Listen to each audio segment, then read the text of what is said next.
আসসালামু আলাইকুম। কেমন আছেন সবাই? আশা করি আল্লাহর রহমতে যে যেখানেই আছেন সবাই খুবই ভালো আছেন। আবারও হাজির হয়ে গেলাম নতুন একটি রেসিপি নিয়ে। আজকে তৈরি করে দেখাবো কাঁঠালের এই ভরা মৌসুমে কাঁঠালের বিচি দিয়ে পুঁই শাকের খুবই টেস্টি একটা রেসিপি।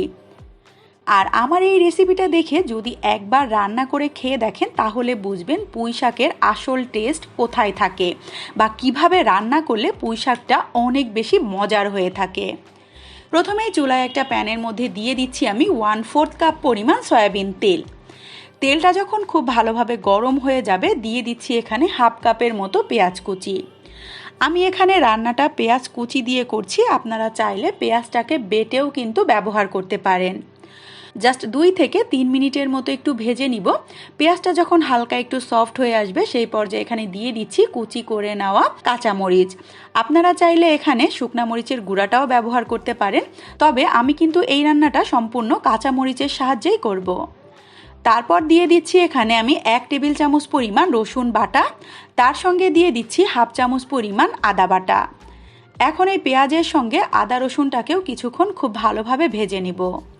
যখন মশলা থেকে কাঁচা গন্ধটা চলে যাবে সেই পর্যায়ে এখানে সামান্য একটু পানি দিয়ে দিচ্ছি, কারণ একে একে গুঁড়া মশলা অ্যাড করব। গুঁড়া মশলা অ্যাড করার সময় মশলাগুলো যাতে পুড়ে না যায় তাই চেষ্টা করবেন আগে থেকে পানিটা ব্যবহার করার। প্রথমেই দিয়ে দিচ্ছি স্বাদ মতো লবণ।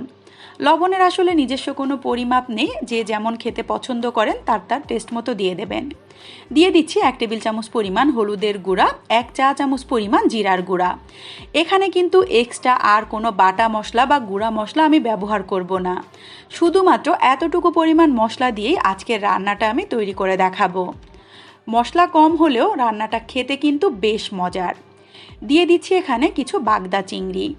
আপনারা আপনাদের পছন্দ মতো যে কোনো চিংড়ি এই তরকারিতে ব্যবহার করতে পারেন। দিয়ে দিচ্ছি এখানে 2 মুঠো পরিমাণ কাঁঠালের বিচি।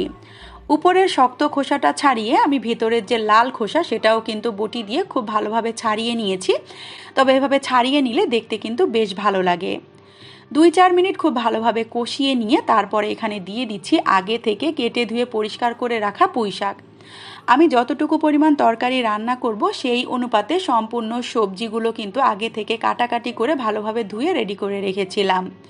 দিয়ে দিচ্ছি এখানে 1 মুঠো পরিমাণ মসুরের ডাউল। ডালটা কোনোভাবে স্কিপ করবেন না, এতে করে তরকারিটা খেতে কিন্তু খুব একটা ভালো হবে না।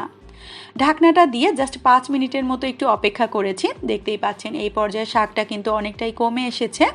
ঢাকনা দিয়ে রাখলে শাক থেকে অনেক বেশি পানি ছাড়বে এবং সেই পানিতেই সম্পূর্ণ শাকগুলো কিন্তু কষানো হয়ে যাবে। কিছুক্ষণ নেড়ে চেড়ে ঢাকনাটা দিয়ে আবারও একটু ঢেকে রেখে দিচ্ছি 4 থেকে 5 মিনিটের মতো। এতে করে সবজিগুলো দ্রুত সেদ্ধ হবে এবং শাকটা বেশ মাখা মাখা হবে।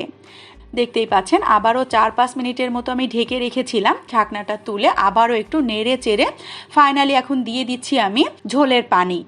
মোটামুটি শাকটা সেদ্ধ হওয়ার জন্য যতটুকু পরিমাণ পানির দরকার ততটুকুই পানি ব্যবহার করবেন। পানির কিন্তু এখানে নিজস্ব কোনো পরিমাপ নেই, তবে এই তরকারিটা একটু মাখা মাখা হবে সেই অনুপাতে পানিটা ব্যবহার করবেন। আর সম্পূর্ণ রান্নাটা করার সময় জালটাকে কিন্তু আমি মিডিয়াম ফ্লেমে রেখেছিলাম।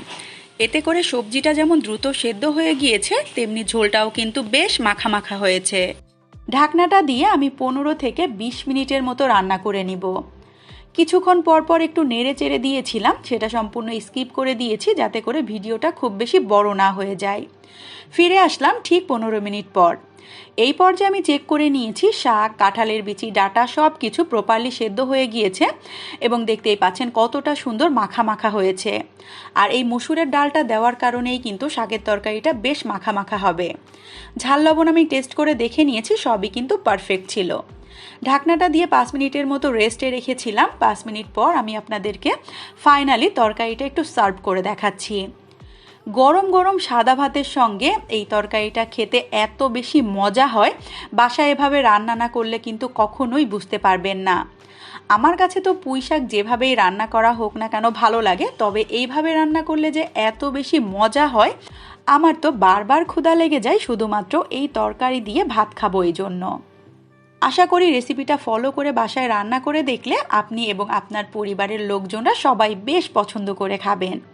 তৈরি হয়ে গেল খুবই সহজভাবে মজাদার একটা পুঁইশাকের রেসিপি। আশা করি আমার আজকের এই অল্প উপকরণে তৈরি করা পুঁইশাকের রেসিপিটা আপনাদের কাছে খুবই ভালো লেগেছে। রেসিপিটা যদি সত্যিই ভালো লেগে থাকে চ্যানেলটাকে সাবস্ক্রাইব করে চ্যানেলের সাথেই থাকবেন। রেসিপিতে লাইক অ্যান্ড কমেন্ট করবেন, বেশি বেশি করে শেয়ার করবেন। ধন্যবাদ। আল্লাহ হাফেজ সবাইকে। আসসালামু আলাইকুম।